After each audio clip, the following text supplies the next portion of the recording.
Imagine telling a story to a friend who tells it to someone else who passes it on again. Within weeks, the story transforms entirely. Details shift, names scramble, and the ending changes. This is the natural decay of human communication, a phenomenon known in modern psychology as serial reproduction. Yet one epic story managed to survive for over 3,000 years using only the human voice, without paper, ink, or modern technology, while keeping its complex narrative intact. That story is the Odyssey. You've likely heard of it as a mythical adventure filled with gods and monsters, but could there be real, tangible history hidden inside this elaborate fiction? And more importantly, how was the human brain itself engineered to act as an indestructible vault for thousands of years? For generations, mainstream scholars believed the world of Homer was pure fantasy. In the 19th century, however, a German businessman and amateur archaeologist named Heinrich Schliemann was convinced of something everyone mocked. He believed that Troy, the majestic city described in the Iliad and the Odyssey, wasn't just a bedtime story, it was a real place. Historians saw Homer as a romantic poet weaving fairy tales, not a chronicler documenting facts. But Schliemann treated the Iliad like an authentic geographical map and began digging into a massive mound in northwestern Turkey named Hizarlik. Against all odds, he uncovered a real city built in multiple historical layers, complete with massive fortifications, charred debris, and unmistakable marks of ancient warfare. While his discovery didn't prove that every individual hero or divine intervention occurred exactly as told, it established a profound truth. Underneath the mythical embellishments lay a genuine historical core. A real Bronze Age city existed, a catastrophic conflict occurred, and its memory was preserved across centuries through pure narrative. So how did a story thousands of lines long survive for generations without writing? In the 1920s and 30s, classical scholars Milman Parry and Albert Lord set out to solve this puzzle. They traveled to the remote mountains of Yugoslavia to study unlettered bardic singers known as guslers, who could recite long heroic epics entirely from memory without ever picking up a pen. What Parry and Lord discovered revolutionized our understanding of ancient literature. These singers weren't memorizing every single word verbatim like modern actors reciting a script. Instead, they relied on a sophisticated system of dynamic oral composition. They memorized a flexible structural framework and a mental toolbox of fixed formulas. Repeated stock phrases like the wine dark sea, resourceful Odysseus, or rosy-fingered dawn. These formulaic expressions weren't lazy filler. They served as vital cognitive footholds. They gave the bard a split second to mentally improvise the next line while effortlessly maintaining the precise poetic meter. Memory wasn't a static photograph. It was an adaptable algorithm. Your brain simply lacks the raw capacity to store millions of arbitrary words in exact sequence over a lifetime, but it excels at grasping, processing, and rebuilding rhythmic patterns. That's why you can effortlessly recall the lyrics to a song you haven't heard in a decade, yet you struggle to remember a random sentence from yesterday's casual conversation.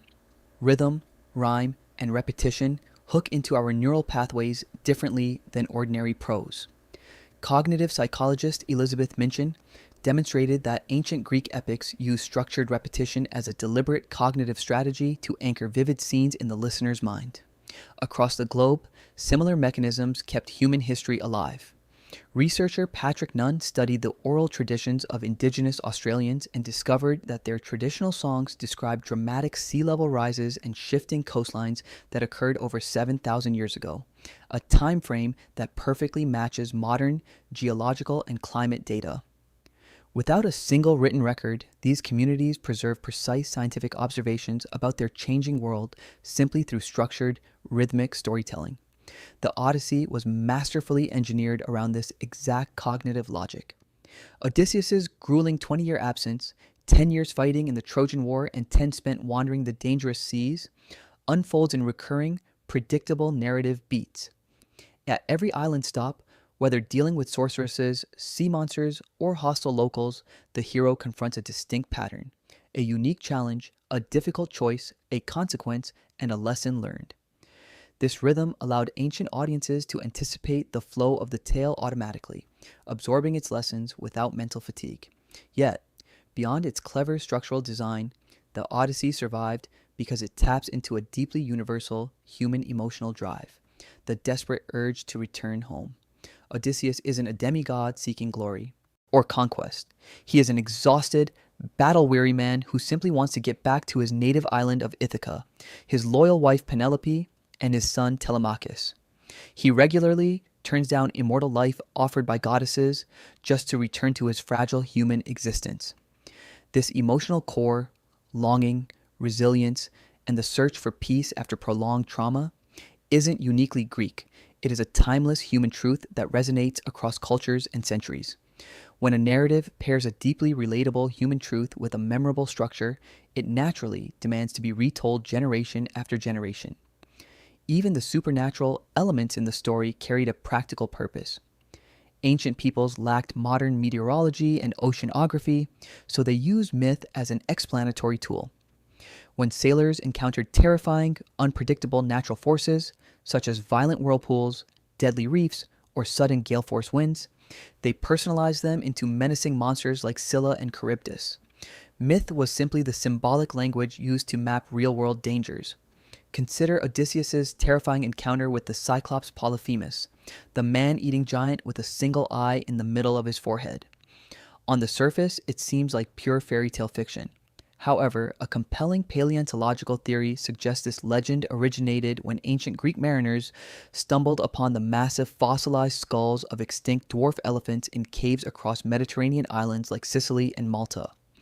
An elephant skull features a prominent, large central nasal cavity where the trunk attaches.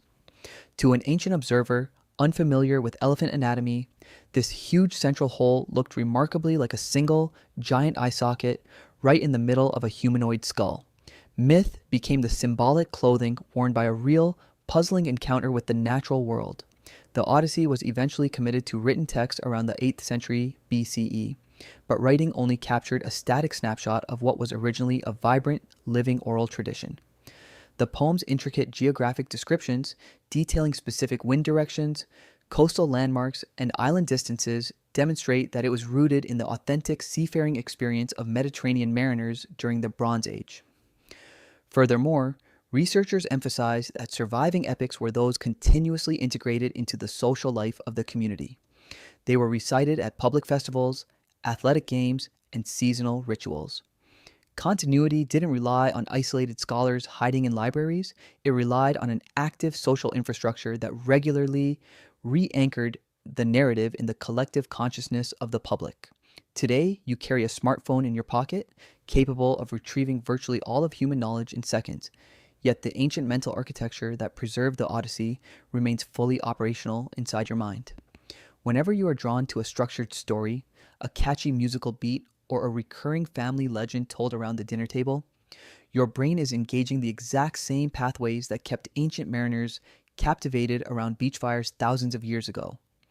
Ancient storytellers discovered how to construct narratives that resist the erosion of time, combining flexible patterns, sensory repetition, and profound emotional truth. That timeless design is the very reason we are still captivated by stories today, forever echoing Odysseus as he gazes across the horizon, longing for the shores of home.